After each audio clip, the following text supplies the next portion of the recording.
Hey guys, welcome to the show today. Thank you so much for tuning in. We have a special message today from yours truly at the Love Life California conference last month on January 29th, 2022 at Calvary Chapel Chino Hills. If you want to listen to all of our different guest speakers' messages, you can access each of those at my YouTube channel, Seth Gruber, A Voice for the Unborn. Subscribe on YouTube, hit the notifications bell so you don't miss a single video. And you can watch all, 9 of our guest speakers' messages. They're incredible. You don't want to miss them. However, we won't be releasing all of those talks on this podcast, but mine we will be releasing right now. It's Time to Blow the Trumpet. We need to become like Ezekiel in this moment and be a watchman for our times in our cities by letting people know the evil that is happening in the country, what we can do to stand against it as the church, as the only really prophetic voice in the culture that is called to be involved in promoting righteousness and restraining evil, and waking people up by blowing the trumpet and letting them know that your comfort with all of your freedoms and liberties is going to continue to deteriorate as long as we allow this tyranny in the womb, as long as we allow this abridgment and abuse of the natural right to life of an entire class of human beings. So we talk about what we believe, what we're facing, and what we must do with some encouraging, beautiful stories of men and women who stood in 1940s Germany against the tyrannical Nazi regime that was also taking people's natural right to life away. And we need to become students of history, not just of God's story in scriptures, but also of our spiritual forefathers who have stood before and find strength from their testimony, their standing, and their story. So I hope you enjoyed this message. Send it to your pastor, your friends, your family members, your coworkers. Share it widely. We want to wake up and stir the American church out of her coma. Enjoy this. Buckle up. You're in for a treat. I'm Seth Gruber, and this is UnAborted.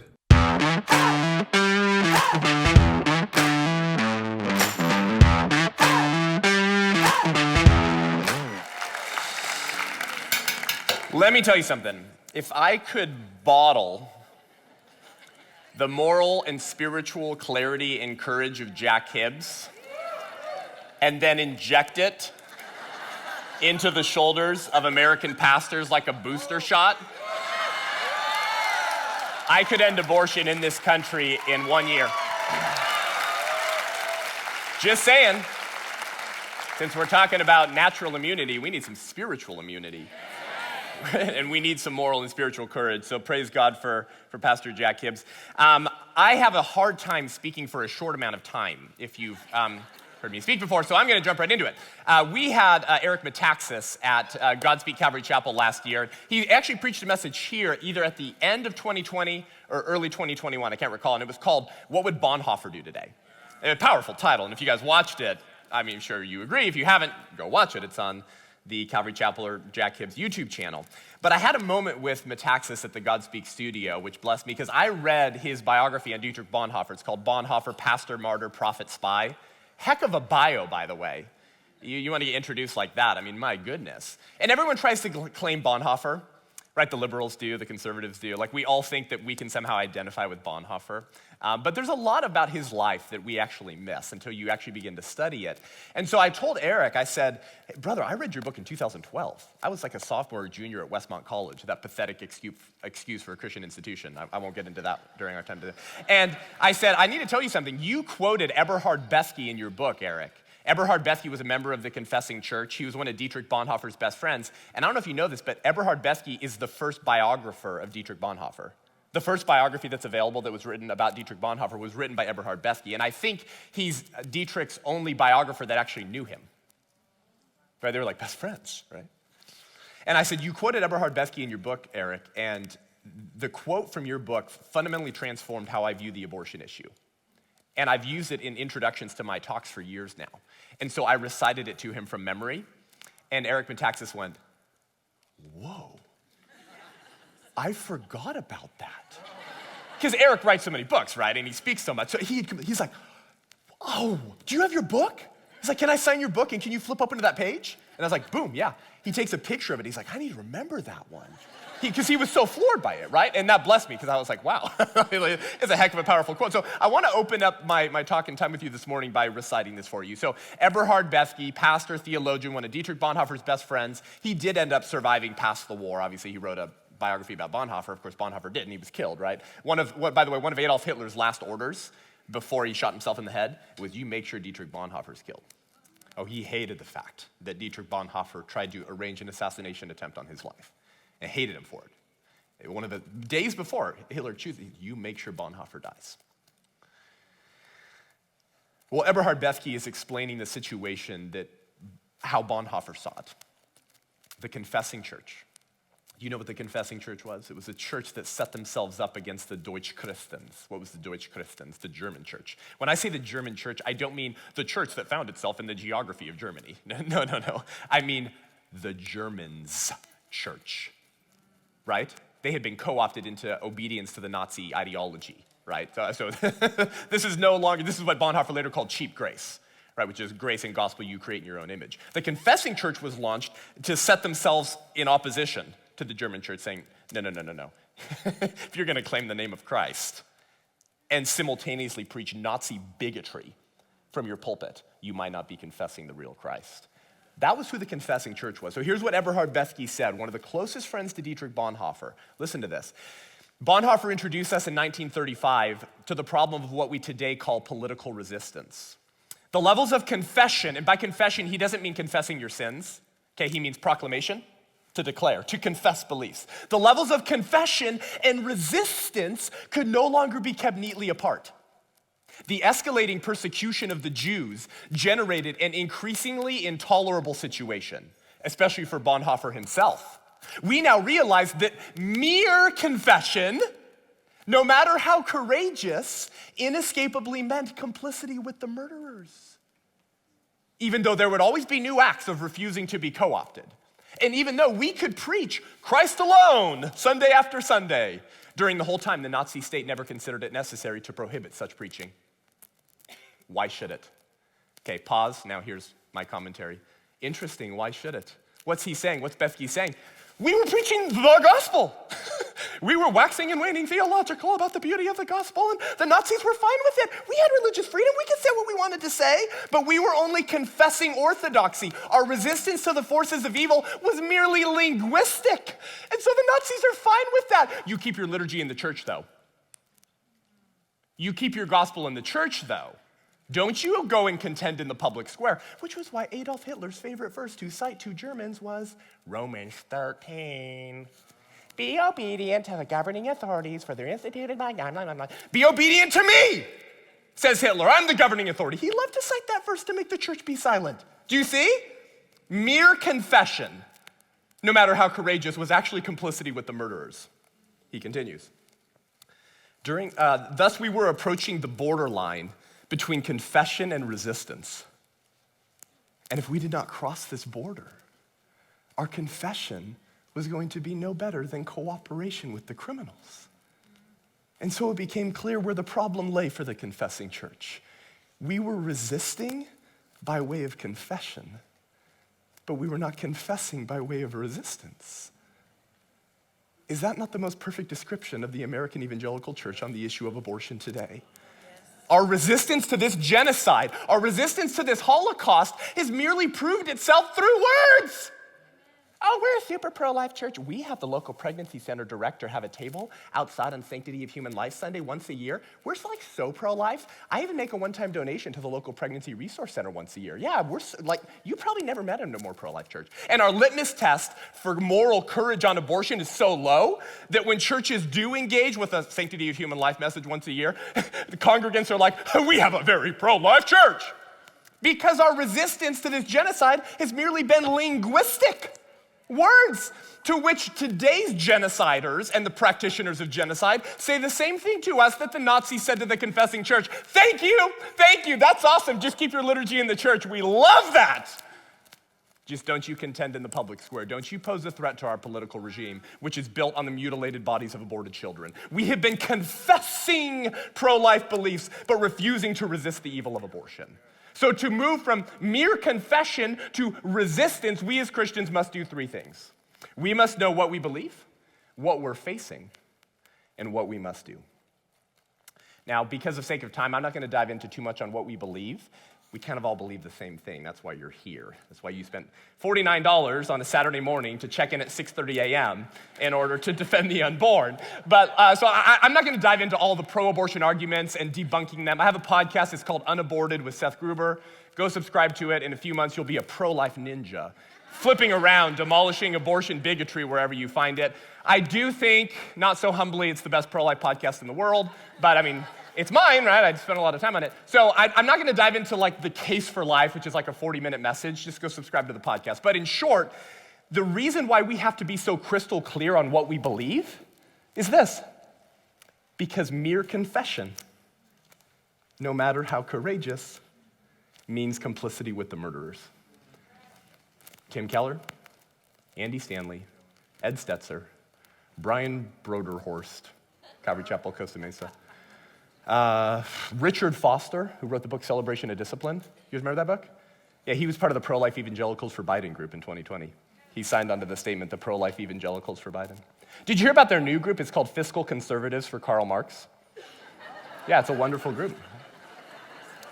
Yeah, and I just heard their new one. It's called Believe All Women for Harvey Weinstein. It's wonderful. Wait, one thing's not like the other.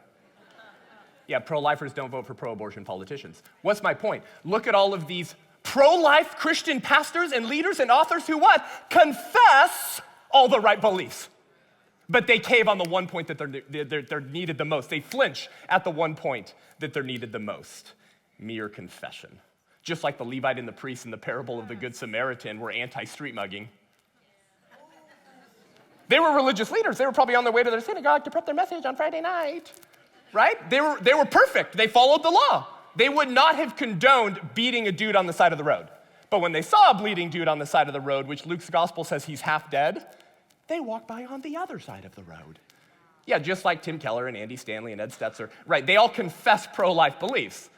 But then they say you can vote for pro-abortion politicians who lynch your neighbors in the womb. Yeah, something tells me you're not really pro-life. So that's why it's important to know what we believe, because we don't believe the same thing. And we need to begin resisting this genocide, which is our civil rights issue. It is our Holocaust. But in brief, let me give you a 1-minute recap just to, give you some moral fiber and courage and confidence in your position, because I actually agree with Dr. Fauci. We should follow the science.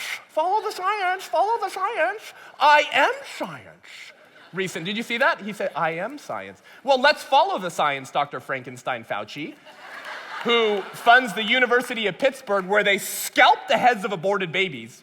No, this is true. Through the NIAID, Fauci funds the University of Pittsburgh, where they scalp the heads of aborted children between 20 and 24 weeks old who could have survived outside the womb in a neonatal unit with the help of heroic doctors. They take the scalps of those children. Go look it up. They insert them subcutaneously on lab rats, and the lab rat begins to grow the infant human hair. There's pictures of this that would have grown on the scalp of the infant had they not been aborted in the womb. They call it humanized mice, and they use it to perform experiments to find solutions to staph infections. So next time Dr. Fauci tells you, follow the science, just know he's one of the most radically pro-abortion politicians in the world who doesn't follow the science of embryology, which says that from the moment of conception, you were a distinct, living, and whole human being.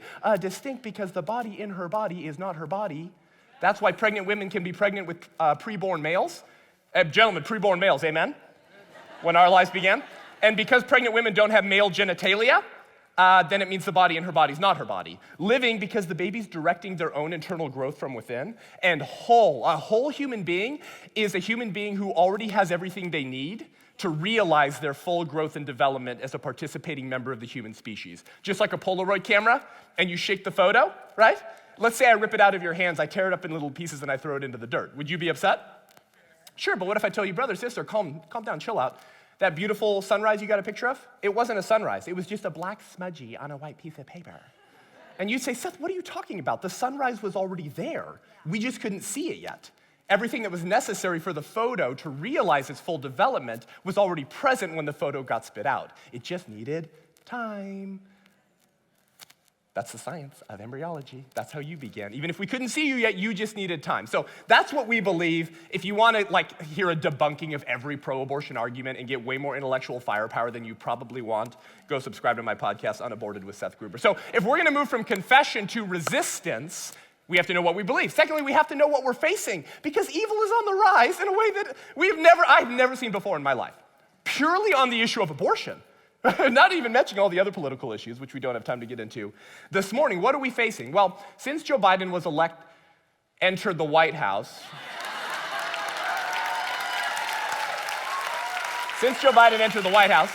they've returned it to funding abortions overseas with your tax dollars. Majority in black countries, which is so funny because that administration told me Black Lives Matter. It's very strange. They've increased the tax funding of Planned Parenthood by the millions, okay? They restarted using your tax dollars to fund fetal tissue research. Fetal tissue research in and of itself is kind of a euphemism. Let me translate, I translate euphemisms into reality. It's called dead baby chopping. You chop up children after they're aborted, you harvest their organs, you sell them on the black market, and if you're Kamala Harris when you're Attorney General in California, you prosecute the whistleblowers rather than Planned Parenthood, who's lining your pockets with campaign donations. Okay, so they're using our tax dollars to fund that again. Judicial Watch last year exposed the FDA, for purchasing 20 to 24-week-old aborted children from advanced bioscience lab resources in Northern California with the request, quote, fresh and on ice. Because you gotta get the cadavers as fresh as possible so you can perform experiments and also create humanized mice. So that happened last year. Scientists last year are pushing to drop the 14-day limit on growing human beings artificially in labs, like in petri dishes, like outside of the womb, because they want to see how long can we develop a baby artificially, because the older we can get the baby, the more we can experiment with gene editing.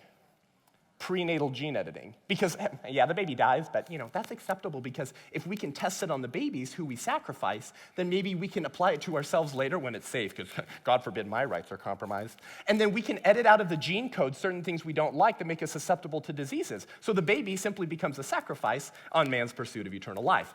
Some of those same scientists are also behind human-monkey hybrids. They're growing them, killing them, and harvesting their organs, so that those of us who need organs can just live a little bit longer. The Biden administration, through the FDA, just lifted the 2 decades-long safety regulations on the sale of the abortion pill. I could give a whole lecture on it. In short, women could not get the 2 deadly abortion pills unless they came to an in-person evaluation with a physician. Here's why. They confirmed gestational age, because the abortion pill's only taken through 10 weeks. And did you know, I have pro-life OBGYNs on my show. They tell me that anytime they're seeing pregnant women, about 50% of them are anywhere from 1 to 4 weeks off on how far along they think they are. So what happens if a mom thinks she's 9 weeks along and she takes the abortion pill, which you can take through 10 weeks, but she's really 12 or 13 weeks?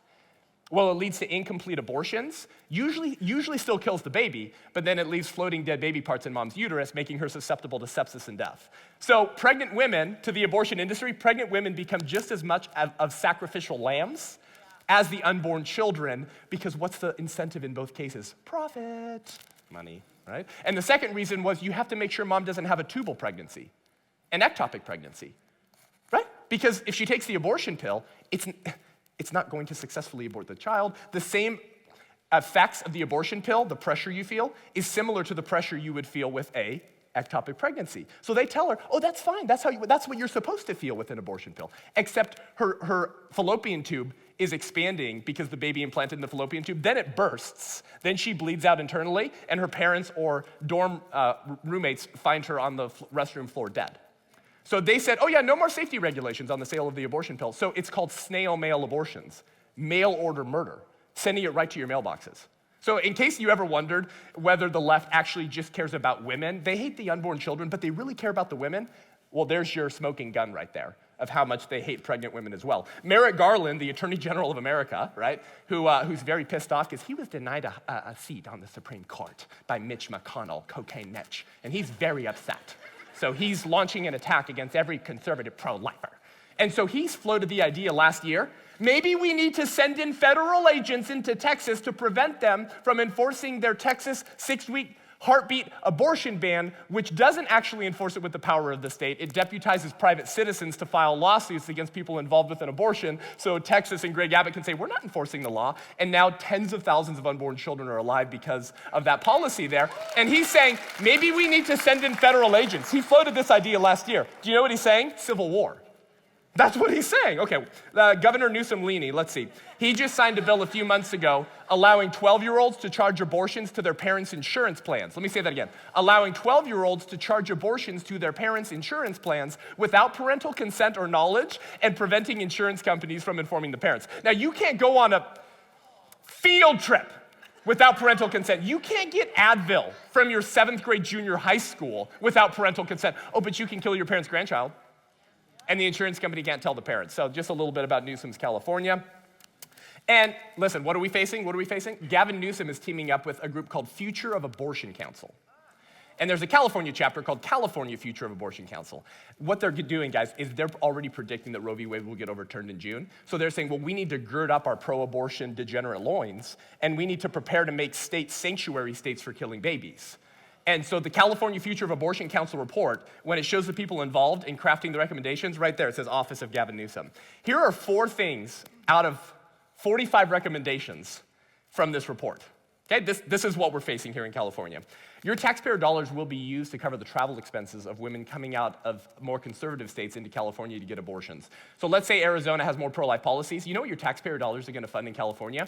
Not only her gas, her hotel, her food expenses, and the abortion itself, but the babysitting for the born children that mom left at home in Arizona while she traveled to California to kill those children's sibling. They're paying for the babysitting of children so their mothers can kill their preborn children. Additionally, they'll require anyone graduating from California medical schools to receive training in chemical and aspiration abortions. Your taxpayer dollars will be used to provide scholarships and loan repayment for physicians who want to become abortionists so they can incentivize more people to become abortionists, because guess what? It's kind of a hard career path and not very many people choose it. So they're trying to incentivize that. And lastly, subsidize abortions for low-income women. So whenever they say, minorities, we need to increase the representation of minorities because we're the Democrat Party, we're the party of the little guy. Yeah, they want to subsidize abortions for low-income women. So yeah, take your eugenics and shove it where the sun don't shine. Right, but these people are all disciples of Margaret Sanger, so this should not surprise us. Why do they do this? Let's ask this question very briefly. Why do they do this? Have you ever wondered why the left is so obsessed with abortion? Because these things I just went through, right? Aren't you encouraged, by the way? Aren't you like, oh, wow? These things right here make pro-abortion activists from the 1980s look like pragmatic moderates. No, seriously, like the pro-choice activists of the late 70s would be like, you sickos! Like, hey, I hate preborn children too, but come on, we gotta protect the health of women. Right? I mean, this is so radical. Why do they do this? Listen, for the left in the secular progressive movement, abortion is not just one issue among many. Abortion is not just a women's right issue for the secular progressive movement. For the secular progressive movement, abortion is a sacrament. Abortion is the high sacrament of the religion of secular progressivism. Now, I know that sounds strange. If you listen to my show, you're like, oh, here he goes again. But if you don't, and you're like, Seth, it's an atheist movement. Like, why? They're not religious. Why are you using the term sacrament? That's really weird, Seth. Let me sort of flesh this out, because actually, if you don't get this, your eyes will not be opened up to the battle we're facing, and you won't be spiritually prepared to contend with this evil. What do I mean by this? The secular progressive, or anyone else who turns from God, is not listening to God, right? If you're not a son or daughter of the king, if your heart's not been regenerated, then you will be being preyed upon by demons. You will be susceptible to the lies of the enemy. Prince of demons, Lord of flies. When he lies, he speaks his native language. So what lie are they hearing?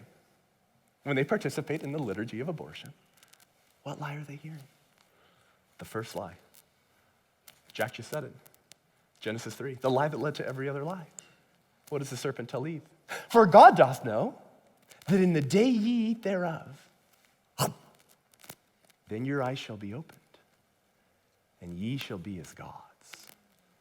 So Eve got woke. No, it is the first woke story, actually. No, seriously, because she eats the God's holding out on you. He doesn't want you to see reality for what it really is. If you eat the apple, you'll see real reality. Do it my way. Get woke. Try to see a different Gnostic way. It's the first woke story. For God doth know that you'll be as gods. But they were already going to be gods. They were already perfect. They were already going to live forever. But they bought the lie.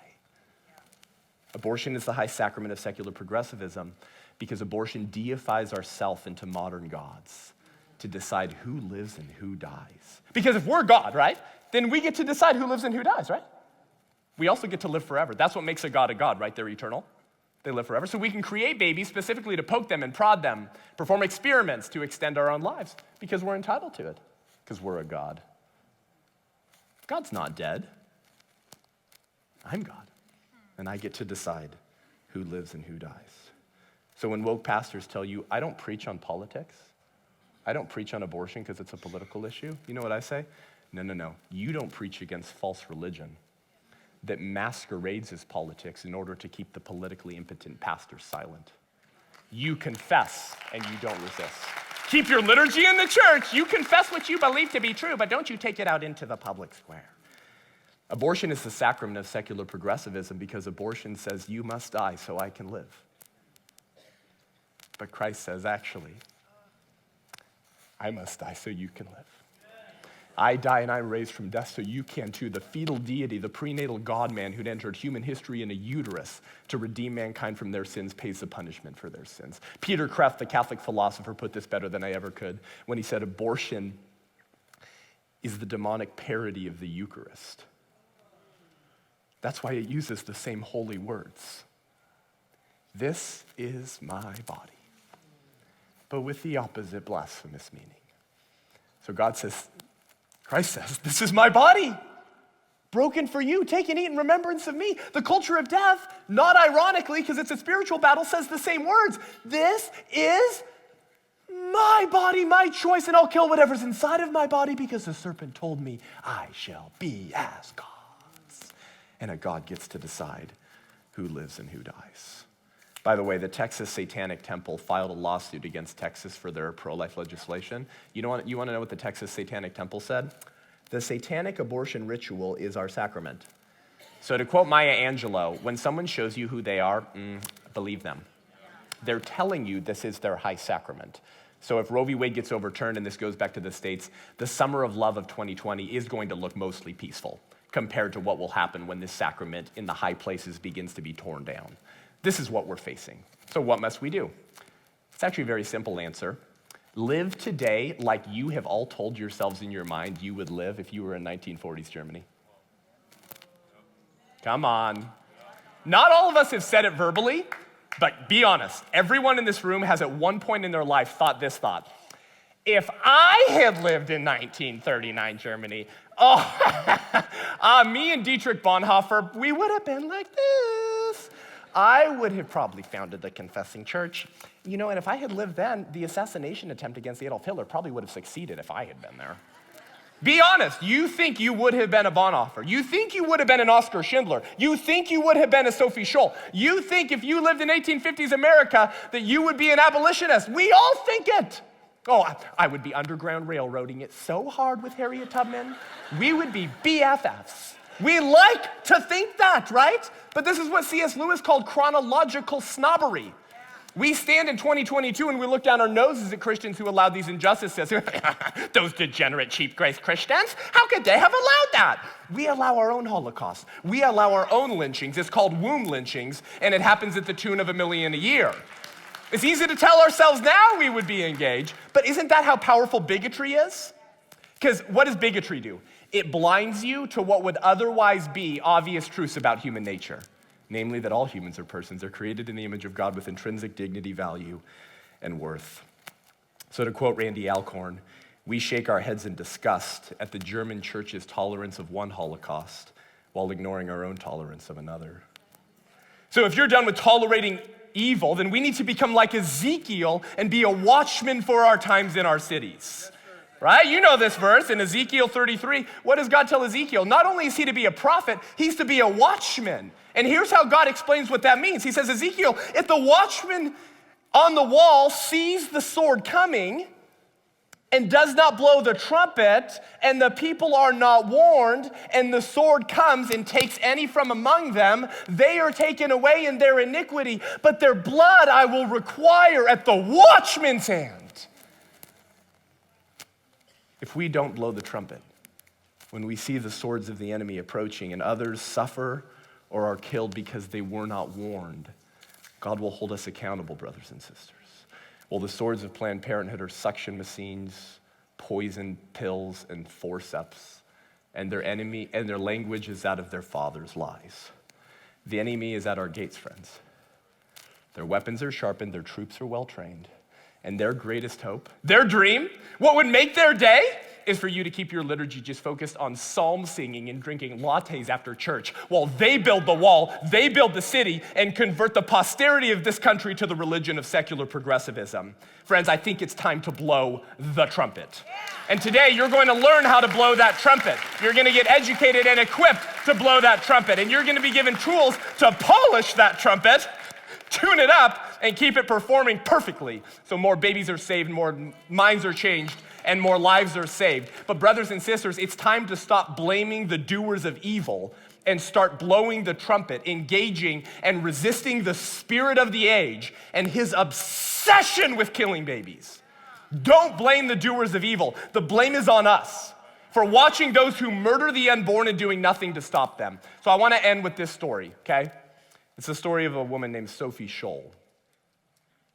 And the fact that none of you went, oh, is actually why I'm telling the story. Because if I had said, I want to tell you the story of Oskar Schindler, you would have all gone, oh. Nobody knows Sophie Scholl. Sophie and Hans Scholl of the White Rose Resistance in Germany. And I want to tell you her story because you know what she does? She doesn't blame the doers of evil. She blames the people who knew better and did nothing.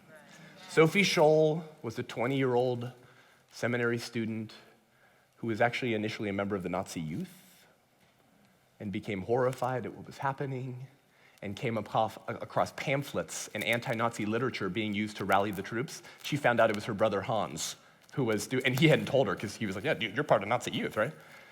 Well, God convicts her heart, breaks her heart, boils her blood. She gets engaged. They begin distributing anti-Nazi literature to rally resistance, and they had their head chopped off by the Nazis. Sophie and Hans Scholl, guillotined at 21 years old. And shortly before her death, she explained the situation of how the real damage was actually done, who really bore the blame, and guess what? She didn't blame the Nazis. She said the real damage is done by those millions who want to survive. The honest men who just want to be left in peace. Those who don't want their little lives disturbed by anything bigger than themselves. Those with no sides and no causes. Those who won't take measure of their own strength for fear of antagonizing their own weakness. Those who don't like to make waves or enemies. Those for whom freedom, honor, strength, and principles are only literature. What does she mean? Mere confession. I proclaim all of the right truths. It's only literature. Those who live small die small. It's the reductionistic approach to life. If you keep it small, you'll keep it under control. If you don't make any noise, the boogeyman won't find you. But it's all an illusion because they die too. Those people who roll up their spirits into tiny little balls so as to be safe. Safe? From what? Life is always on the edge of death. Narrow streets lead to the same place as wide avenues. And a little candle burns itself out, just like the flaming torch does. I choose my own way to burn. 21 years old. Her final words, recorded moments before having her head chopped off of her neck, was this: how can we expect righteousness to prevail when there is hardly anyone willing to give themselves up individually to a righteous cause? Such a fine sunny day and I have to go. But what does my death matter if through us thousands of people are awakened and stirred to action? And then Sophie and her brother Hans Scholl had their head chopped off of their neck. What we do in this life, brothers and sisters, echoes in eternity.